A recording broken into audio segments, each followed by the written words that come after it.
Today, I've got a few strange theories on the mind, including whether people can actually show up in each other's dreams.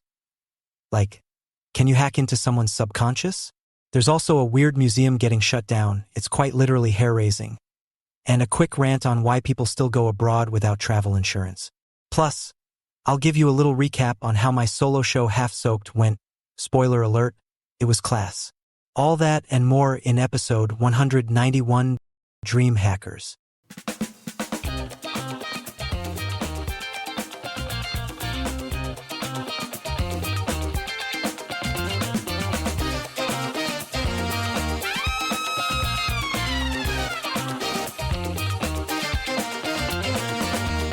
Can I record another podcast episode without any edits? We're gonna have to try, aren't we, folks? Hello, I've had a productive day. I've been out today with the family. Me, missus and the kids and my mum went to my nephew's 21st birthday ceremony, which was held in the local Sikh temple where I got married. So I spent most of my morning in there, and I thought I'd love to record a podcast, but unfortunately I wasn't able to. Now, I absolutely forgot all about it because my initial plan was, yes, you've guessed it, paint the house. It never ends. I think I end up painting myself more than the house. I'm literally covered in paint. Last night I had to go and do a gig, and I tried to wash off the paint. I couldn't do it. I wanted to wear a t-shirt, but luckily it wasn't as warm as it has been for the past few days in the United Kingdom. Decided to put on a sweatshirt, so I put that on. I was all covered up. But I do worry because I think, is there any speckles of paint on my face or anywhere else where I wasn't able to reach, and audience members could see that? Possibly. I don't know. But yes, my gig last week in Sheffield went very, very well. It went really well, actually. I had a great gig. Wasn't able to record it. I'm not going to tell you what the actual reason was. I mean, I could have, don't get me wrong, but I didn't. I can't spill no beans at the moment, but who knows, fingers crossed, something may come out of that gig. And if it does, I will let everybody know about it. Talking about being famous, I was spotted on the television. Apparently, so I did this thing for, I forgot the comedian's name. There's a online streaming app called Ustream, which is run by Jim Davidson. That's it. He owns it. It's somewhere down in Plymouth, somewhere around there. I'm probably wrong. Somerset, is it? I can't even remember now. Southampton, that's it. Down in Southampton, he's got a studio. And I don't know if some of you probably heard a couple of loads of episodes ago that I went down there to do a live recording. Now, apparently, I was on the TV box on a channel called GB News. There's an advertisement, and my face come up on there.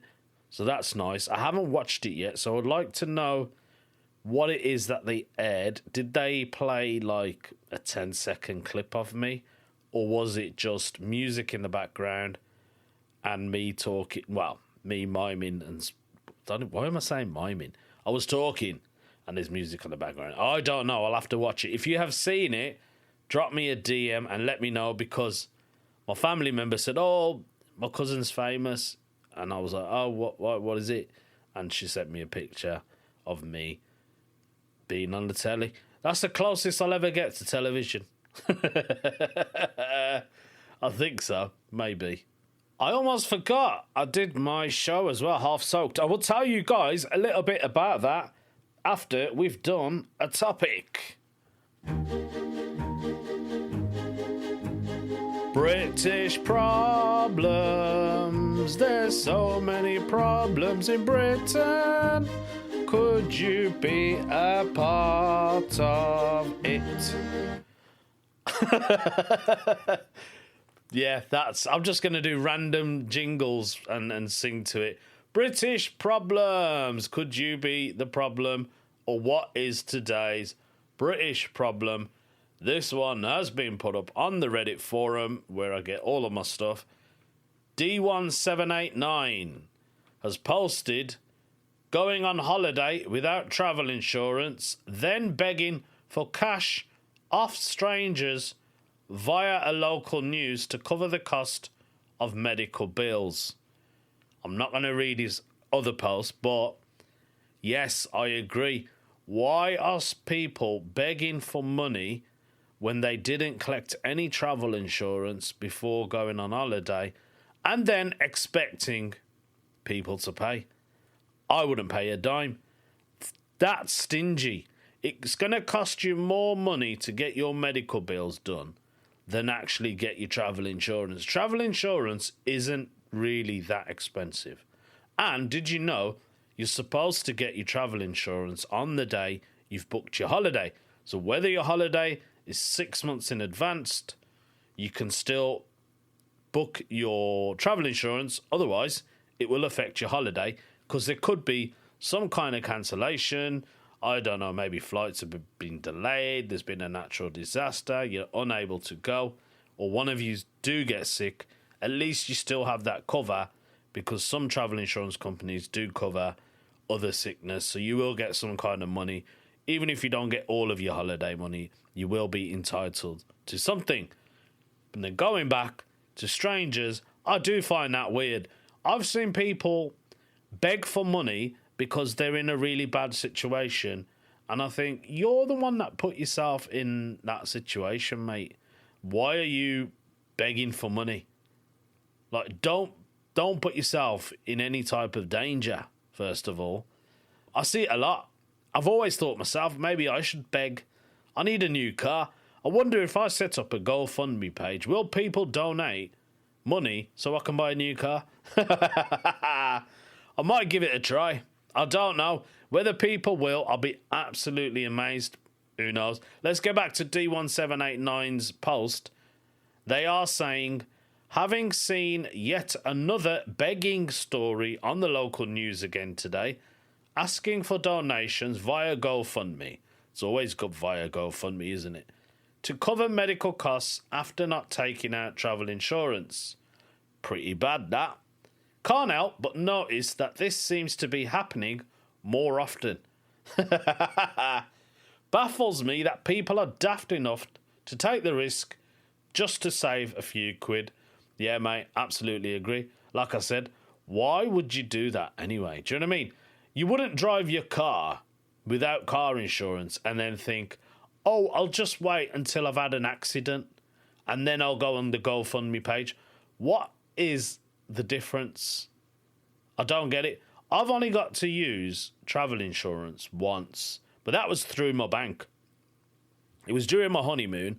Me and my missus went to Dominican Republic, and I ended up getting water in my ears, and I think I told one of the local doctors because I couldn't hear anything, and he was like, you're not able to fly, you're going to have to go and see a hospital. So I contacted my insurance. Luckily, I was on that thing, you know, with the banks where you pay a monthly subscription and you get travel insurance, breakdown cover, and some other malarkey stuff. So I was on that. Luckily, I had that, so I didn't get any travel insurance because, you know what I mean, I've got the cover. And they were like, no, you're fine. And I think it came up to about £500 to £600. That's how much it cost. But I didn't have to pay it, luckily.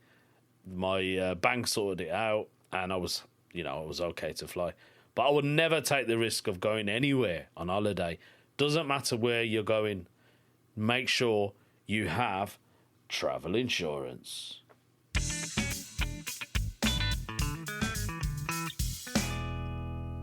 Let's tell you all about my solo show that I got to do on Sunday, the 5th of October. Got to the venue. I got there about an hour earlier. I was just sitting on the side and I was looking at my big A5 card where I've got all of my notes in like bullet points so I know what order I'm doing the material in. I was just going through that, and then I decided to add some newer bits to my show, which I did at some new material nights at the Glee Club. Got to the venue, had a drink, went upstairs. There was a few people there, and I was like, okay, there's a few people come to see me.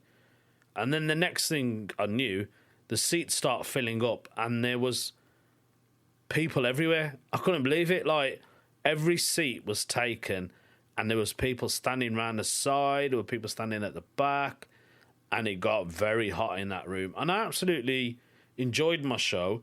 I felt a little bit rusty because some of the material, obviously, I don't get to do it all the time, because when I go and do a club, I do a club set. So you can like forget about your material that you do in your shows rather than doing it on a club set. And I felt a little bit rusty, and it was a good show overall. I enjoyed it. There were some bits that people never really laughed at it. I'm not sure why, whether it was just the content, maybe they found it a little bit too edgy and they weren't too sure. But there was a couple that were proper enjoying it, and I just focused on them and cracked on. I had some lovely feedback from the end of the show. A couple of other people joined in while I was doing bits that they could relate to, which is always a bonus if someone can go, oh yeah, oh God, I hate that as well. So it was a great show. I'm really pleased with it. I had about 50 people in. It was a full room. They gave me loads of money, donations, but I'm not bothered about the money. I'm more bothered about turning my show into a good one. So as I said, I would like to take it on tour. But yeah, overall, it was fantastic.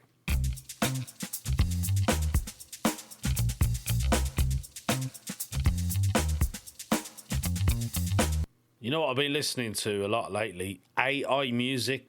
I know it's taking over the world, and I know there's music artists out there that are proper annoyed with it. Well, sometimes AI will absolutely surprise you. I was been listening to someone on TikTok. They're called Digital Delusions. And what they've done is they are remaking old songs. So like old hip-hop songs, Eminem, 50 Cent, Outkast. I think I've heard a Michael Jackson ones. I've heard like Alice Cooper. Loads of like classic pop, rock, hip hop.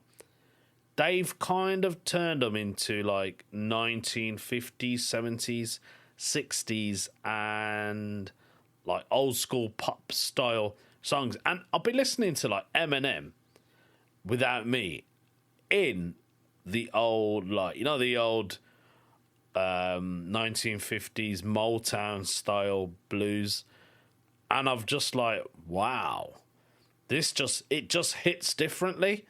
Like, you know the song, you know the lyrics, but when you listen to it in that way, you're like, wow, mate, this is good, man. Like, some words I think AI struggles with. I've noticed that. Or certain peaks of tones of singing, it will hit a high and it will kind of like go a bit weird on it, but you need very good ears to hear that, I suppose. When you got headphones on, you can hear it. But overall, I mean, it's great. I've been listening to 50s of Biggie Smalls, and I can't believe it's like 1950s Motown style. So, whoa, this is on another level. And I've been playing that while I've been driving to my gigs. But the reason I'm mentioning all of this, because on today's conspiracy theory, it is about that. Conspiracy theories, what's real, what's fake? Conspiracy theories, what's real and what is fake? Let's find out. As I mentioned, it is about AI. This one has been put up by Ginger Zach on the Conspiracy Theories forum. Now, he's not saying a lot because I haven't read it. It's just saying my theory about AI. Let's find out. Before I read yours, can I think of one? Because when I went to the temple today to my nephew's thing, we were talking about AI and how good it is and how bad it can be. Someone reckons AI will start making movies like proper movies. Actors will be gone. They won't need to play anything, and it will look so realistic. That is the next step. Now, this is what some people believe. I think it can happen. Also, talking about movies, a Bollywood movie that's been made quite recently was written by AI. I need to make sure if this is true. We will find out at the end once I've read Ginger Zach's post. Let's see what it's saying. I hate that I'm a conspiracy theorist in such a way that we were taught not to trust what we find on the internet, and we are being shown right in our face the progression of AI and how it is looking more real as time passes. Ooh, you see? That's what I said. And it's making us questions what's real and what's not. Basically, encourage us to not trust what we are finding on the internet. Has anyone seen the videos on the internet that is going around? I think it's by an app called Sora, and I've tried to look for it, and I don't know where it is. I don't know whether it's part of Chat LGBT's community or it's just a separate app. But I've seen like videos of Michael Jackson running around with KFC chicken, and I'm obsessed with them. I'm not going to lie. It's like it is Michael Jackson, although it isn't. But he's doing all these crazy stuff. And then I've seen a video of WWE. There's one of Saddam Hussein entering a ring. And then there's another one of Bin Laden. And at the beginning of it, you see an aeroplane coming into the... You see an aeroplane crashing. Well, it doesn't even crash. It just like it's parking up into the ring. And someone on the TikTok video commented with, "Isn't no one going to mention how good the pilot is?" And that made me laugh. I don't even know why. I just thought it's a very good comment. But yes, it's going crazy. AI is literally taking over the world. Oh, that was it. I was going to find out about the Bollywood movie, so give me a second. And funny enough, I'm going to use Chat LGBT to find it. Drum roll, please. Yes, there is. There's a Bollywood movie that has been written by AI. I asked my trusty old friend, Chat LGBT, and she is saying AI writes a Bollywood, the story of Naisha. So there's been a rumour floating around that Bollywood has made a movie written by AI.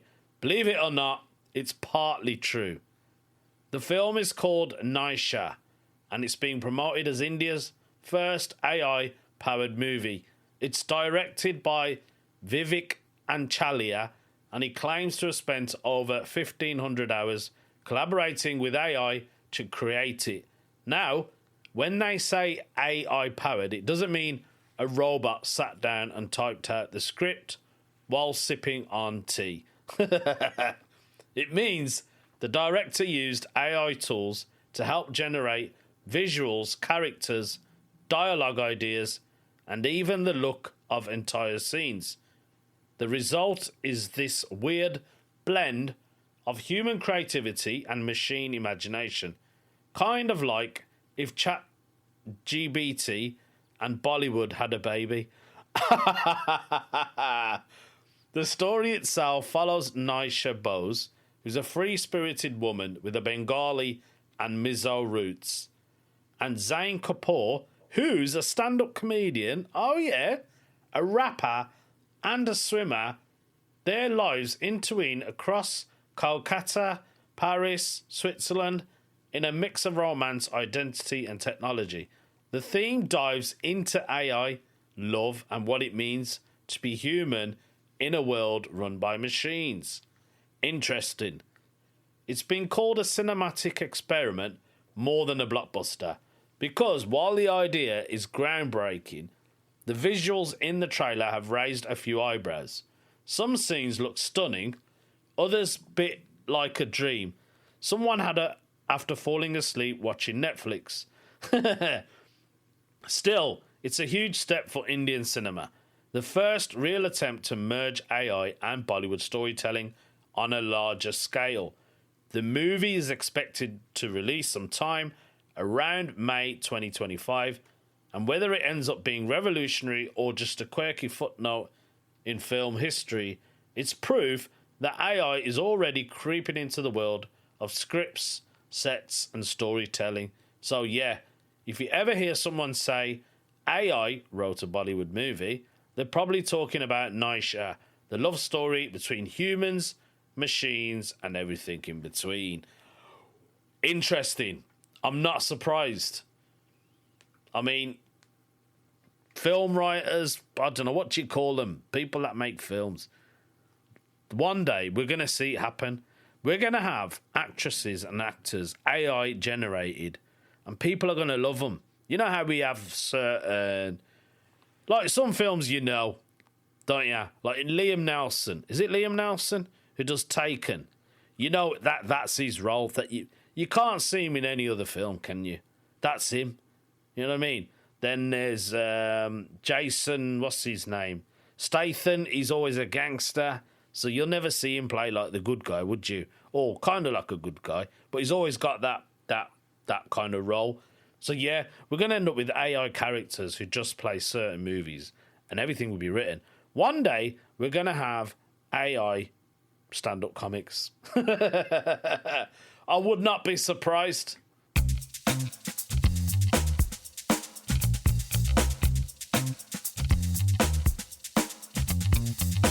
My stomach is absolutely rumbling like a nutter. I'm hoping no one can hear that sound because that would be very awkward. And as I said, I can't be asked to edit the podcast. I probably will. I'm not going to lie. But my stomach is rumbling. I haven't had much to eat. I've only had a samosa and vegetable pakoras. But the sauce that it came with was amazing. So I ate that at the temple. And that's all I've had. And now I'm feeling kind of peckish. But I should eat something because I've got a gig tonight. And it doesn't start until 9 o'clock. Which is well mega late. I know, it's proper late. So I can leave my house around in an hour's time. Got time now to shower up. So let's quickly do this because I've got to get ready. It is today's paranormal. It's not the weird news story. It's paranormal. The man who keeps showing up in our family dreams. That's the title of today's paranormal. There's a picture of a man who is very handsome, very good looking. Now, this picture looks AI generated. I don't know why. I just feel like it is. He's very young, handsome. He's got a good set of wavy hair. He looks Italian. I could be wrong. He looks like an Italian, tall, dark, handsome man. And he's sitting on a chair. And he's got his legs crossed. And he's wearing like an old 1940s suit. Probably. Maybe earlier than that. I don't know. Anyway, this person called Anna Maria on the paranormal forum is saying this person keeps coming up in her family's dreams. Let's see what she's talking about. A few nights ago, she says, I told my grandmother about a man I keep seeing in my dreams. He's never done anything, just standing in the background watching. She went to her cabinet and pulled out an old photograph. It was the same face. She told me that my great-great-grandmother had once been married to a scientist named Adrian Navia. In the early 1900s, he was known in the family for his strange obsession with dreams. He believed people could carry parts of themselves into other people's sleep. After he died in 1932, everyone said the dream stopped. Why am I seeing him now? Very interesting.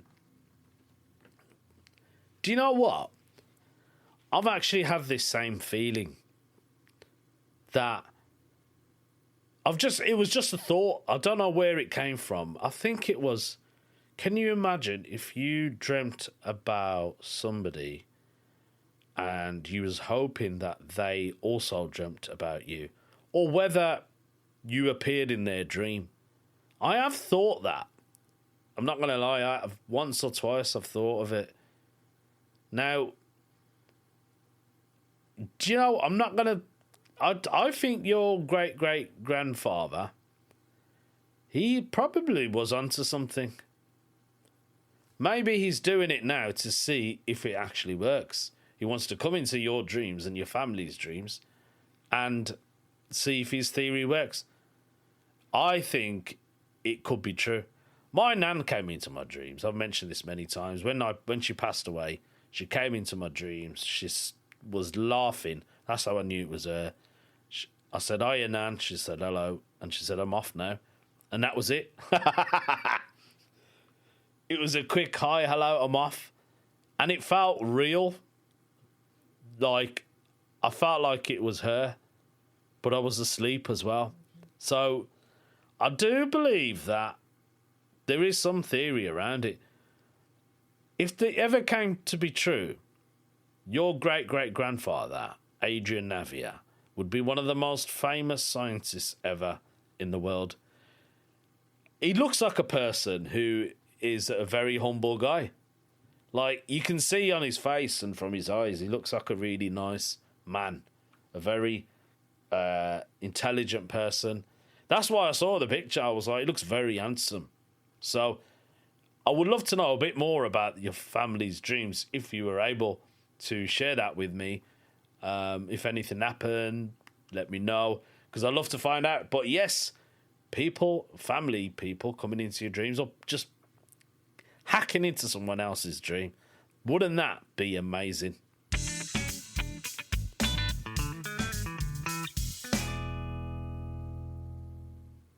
Okay, it is coming up to the end of the podcast, and always, as tradition, we always end it with a weird news story. Here we go. Let's see what it's all about.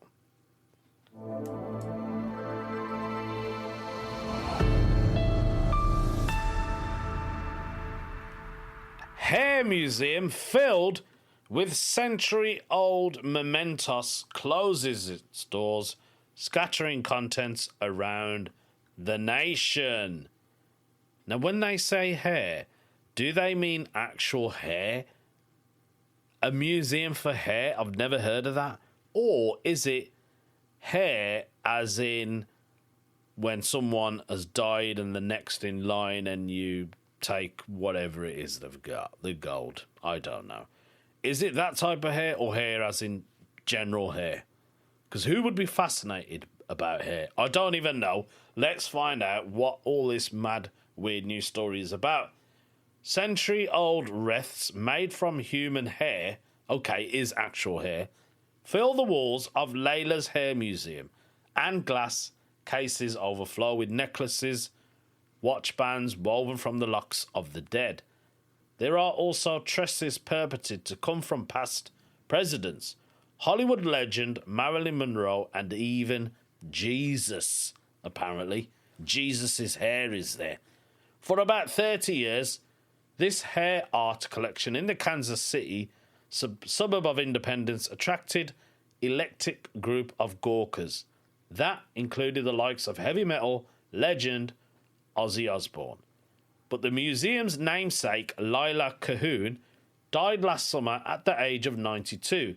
Now, her granddaughter, Lindsay Evans, is busy rehoming the collection of more than 3,000 pieces to museums across the country, including the Metropolitan Museum of Art in New York and the National Museum of Women in the Arts in Washington, D.C.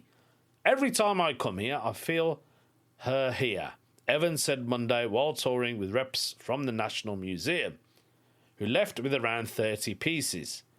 This place is her, and so I feel like this process of rehoming her collection has helped me grieve in her way that I didn't even realise I really needed.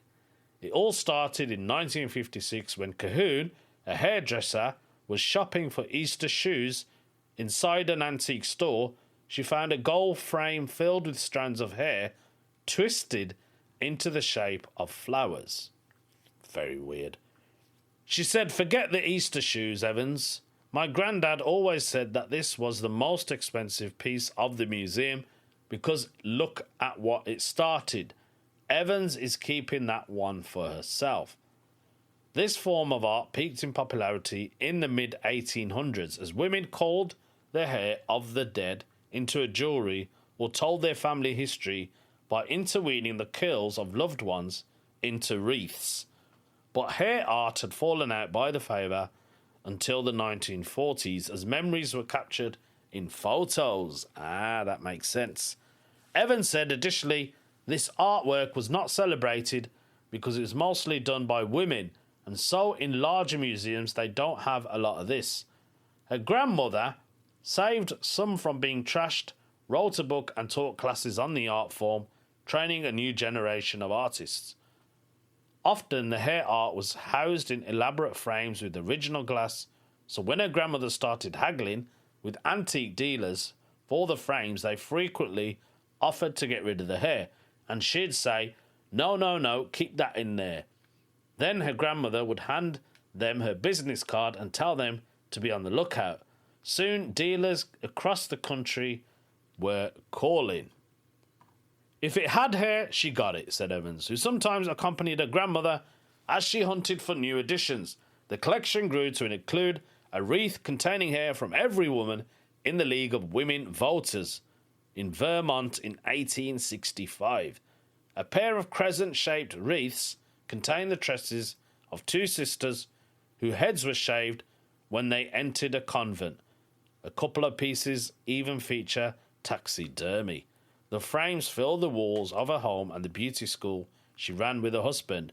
She shoved them under her bed and in the closet. Eventually, the couple snatched up a building, a former car dealership nestled between a fast food restaurant and a car wash. Celebrities caught wind of the attraction. Actresses and comedian Phyllis Diller donated a hair of wreath that had been in her family for generations. TV personality Mike Rowe filmed an episode, Somebody's Got to Do It Here. They might also have a few strands. From Osborne, inside, when he came to visit, Cahoon snipped a lock, although Evans has yet to find it. Evans said her grandmother was tight-lipped on what she spent over the years, but she anticipates the worth of the art may top $1 million. Whoa. As Genevieve Keeney, the head of National Museum of Funeral History in Houston, wadded through the collection, she eagerly eyed the jewelry that memorized the dead, including a small pin containing the locks of a 7-year-old girl who died in 1811. I always felt it was important to educate people about death, said Keeney, also a licensed mortician.